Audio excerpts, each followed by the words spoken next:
Are there moments in your life when you only cry out something like, "It's so unfair, so unfair"? A personal tragedy can turn one's world upside down. The familiar landmarks of your comfort vanish, and you're left feeling betrayed by life, by fate, even by God. Life isn't supposed to be like this, you say. In your anger, you might demand answers or search for someone to blame. Some of us feel as though the universe itself has turned against us. Others of us rail against a seemingly careless God who allows suffering to happen. The pain cuts even deeper when we've lived, often unconsciously, with a comforting assumption that the things or people we love will always be there. Anger, of course, is a natural response to injustice. It fuels our efforts to right wrongs and to challenge the unfairness of the world. But when the suffering is personal, intimate, inexplicable, our anger often turns inwards, or it turns upwards. We can fall into what I see as a trap of believing that because God permits tragedy, he must somehow be its cause. The Stoic philosopher Epictetus once said, "Man is disturbed not by things, but by the views he takes of them." Marcus Aurelius went further. "How strange it is to be surprised at anything which happens in life." It may sound austere, but there is a wisdom here. Life has never been fair, not in the sense that we might wish it to be. Those who truly grasp this do not necessarily feel less pain, but they meet adversity with a steadier heart. They understand that while we can't control our circumstances, we can at least control our responses to them. This insight echoes through traditions as diverse as Stoicism and Buddhism.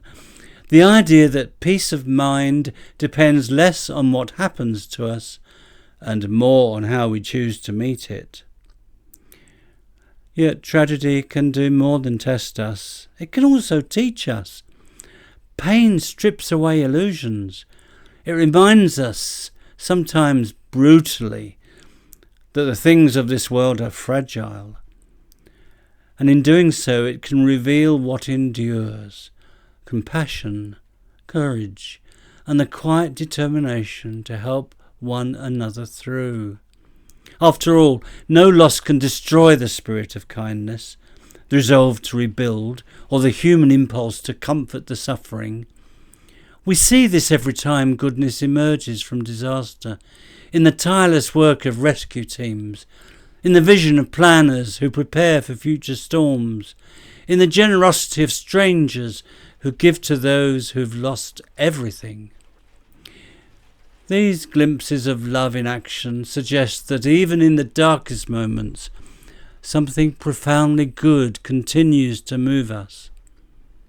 So why does a God of love allow suffering? The 18th century theologian Emanuel Swedenborg offered a striking thought.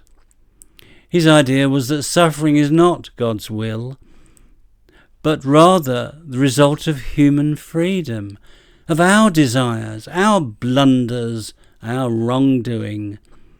Like a loving parent who allows their child to make mistakes, so to learn the lessons of life, God's purpose, he said, is not to control us, but to draw us gently towards his love, wisdom and joy. God allows us to make our own mistakes and fall into our own faults, not because of indifference, but because the divine wants us to learn to inwardly grow. Real love never coerces.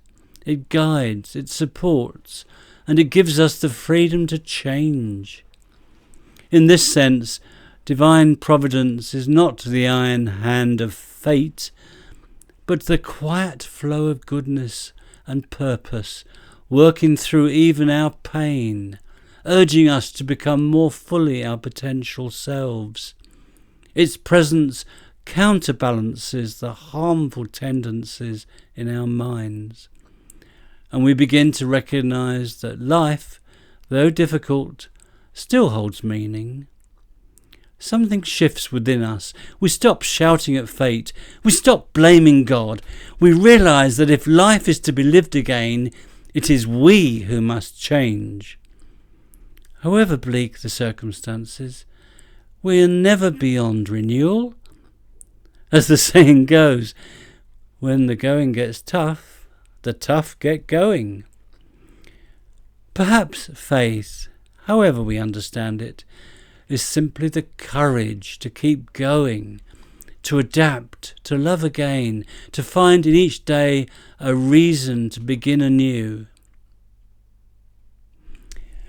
In this video, I've been drawing on Stoic wisdom, Buddhist insight, and the Swedenborgian idea of divine providence, all to explore whether suffering can serve to spiritually awaken us. Thanks for watching.